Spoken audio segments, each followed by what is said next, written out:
Then Bill Request 102, sponsored by 12 representatives, would deal with just the solemnization of marriages. It wouldn't deal with the issuing or filing of those licenses. I see. Okay.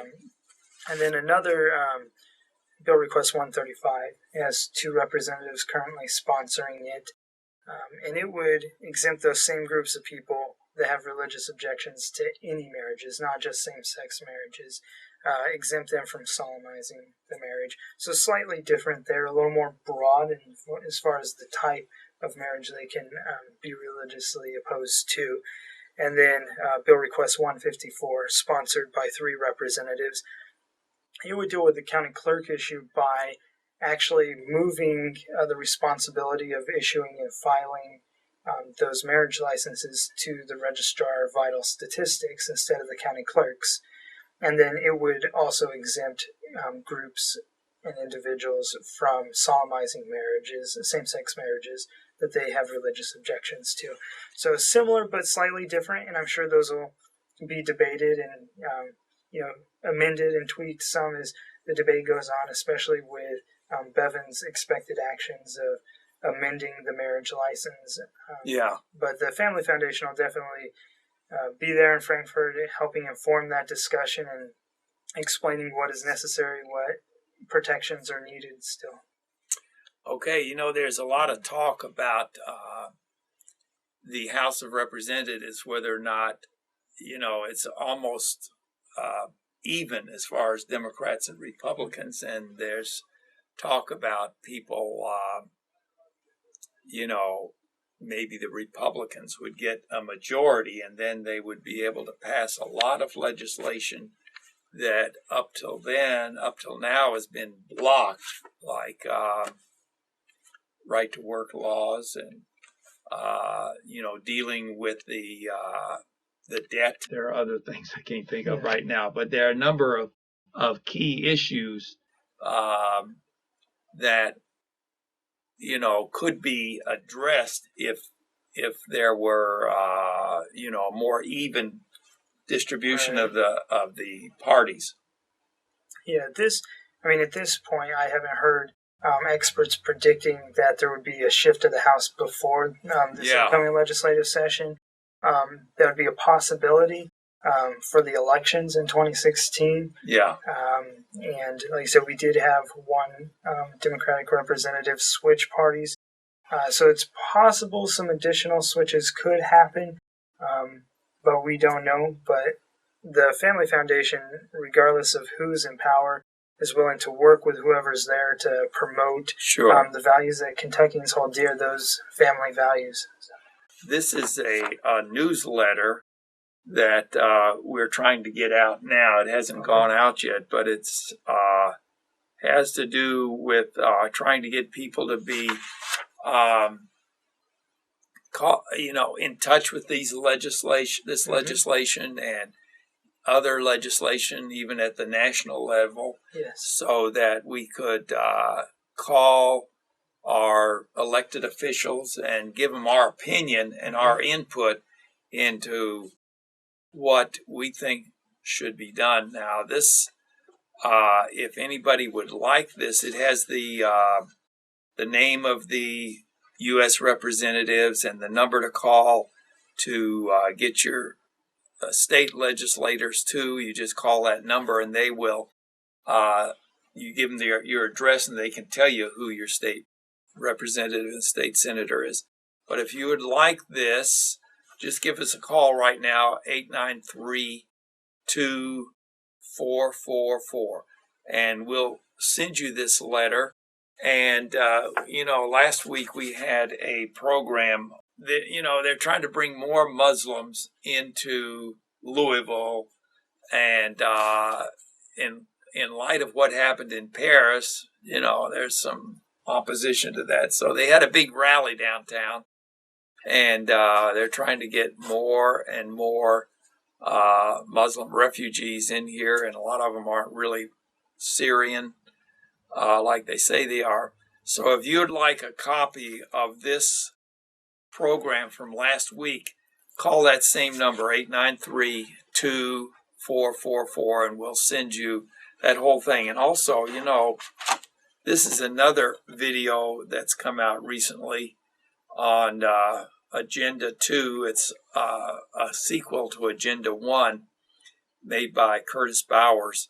But if you'd like that, we'll send that to you free. The whole thing is free.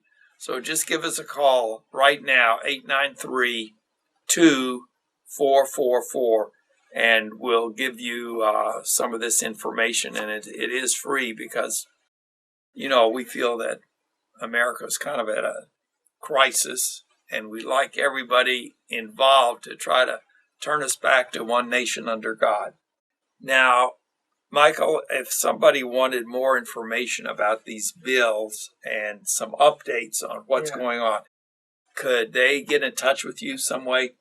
Yes, they could, yeah. If you're interested in finding out more, you can go email us at info@kentuckyfamily.org and let us know you receive email updates or our mailed bi-monthly newsletter that we do, provide a legislative update in there.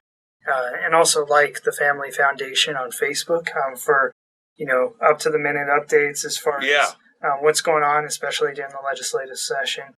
So those are probably the best ways that we can help keep you informed. And then you can also do your own research at lrc.ky.gov, which is the Legislative Research Council, and research those bills for yourself, read the actual text as well. So we love to help keep people informed. Yeah, that's really important. A lot of states don't have that. Yeah. And they don't have a toll-free number that you can call them either, because I tried to work on that a few years back. So give us that email address again. Yeah, it's info@kentuckyfamily.org. Okay. Yep. And to be liked on Facebook. Facebook, yeah. Facebook allows us to provide some speedier updates than email or mail. These bills are coming up. It's real important. These DVDs are important, and they're free. And if you call us right now at 893-2444, we'll send them out to you right away. So I saw the literature that the Family Foundation put out about the election in their own word, the candidates in their own words, wasn't it? Yeah, we do a candidate survey every year that we put out. We give each candidate an opportunity to respond, give them a certain number of words to use, but it's in their own words, just copy-pasted. That way, we're not trying to influence who you vote for. We're just providing as a resource so you can, get their positions down and vote based on your own values. Right, and I think that's very helpful, very good information. About a week or two ago, they had a big rally downtown. U.S. Congressman Yarmouth spoke at it. MoveOn.org was also involved in it. And and they were trying to get more Muslim immigration into Louisville. Right after the Paris massacre. And there's so much going on that we need to be involved in. So I'm hoping that you will get these videos and get in touch with the Family Foundation about what's going on in Frankfort. And these videos are free, and we will be working on them, and there will be more information in the elections that are coming up to see what else is going to be happening.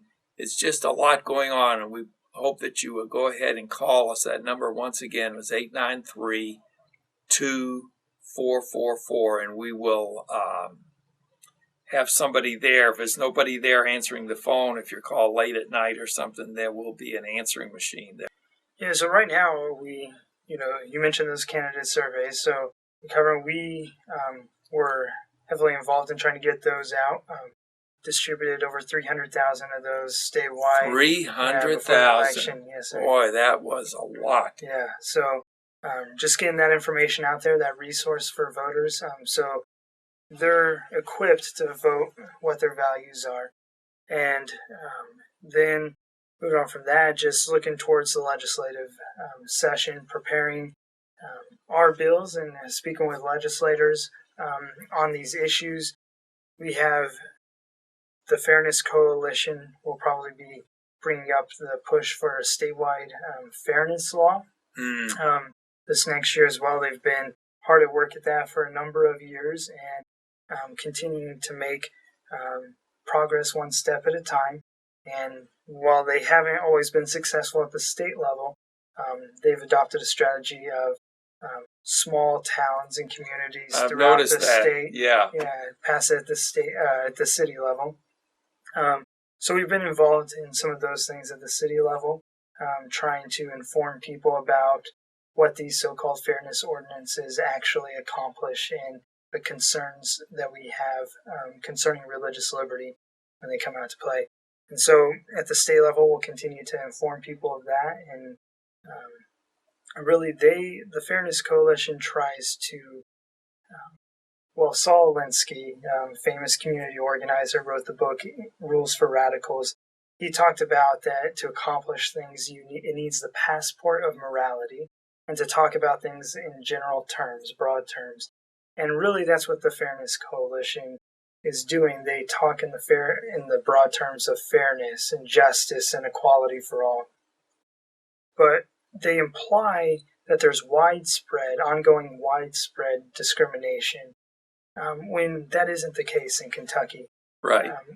Fortune 500 companies that are either headquartered in Kentucky or employ people here in Kentucky, and as well as the 25 top manufacturers and public employees. All of those have internal protections already in place. And even according to one of the Fairness Campaign's own polls, 83% of Kentuckians are against discrimination of the LGBT community. So if the overwhelming majority is against discrimination, and there's already internal protections in place in these other areas, where's that ongoing widespread discrimination? We don't see it. And so the concern is these ordinances, these laws have been used to force religious business owners to promote a message they have a religious objection to, or to participate in a wedding ceremony, that they have a religious objection to. And so there's some major concerns with that. And so that's our concern. We'll be bringing that up to the legislators. Yeah. And, really, if you look nationally, an AP poll found that well over 50% believe that wedding-related businesses who have religious objections to same-sex marriage should be exempted from having to serve those ceremonies. And, this is different than the racial issue. And we're not talking about not serving members of the LGBT community. We're talking about not participating in a wedding ceremony. Right. And putting a stamp of endorsement on a wedding ceremony that they have religious objections to. Right. And that's not a bigoted position. AP poll also found that well over, I believe it was 37%, well over 30% of people who actually support same-sex marriage also support giving those businesses their religious liberty and not forcing them to serve. Yeah. And Michael Johnson, we sure appreciate you coming here and telling us about these bills. And we're going to have to ask you to tune in next week for the rest of the news.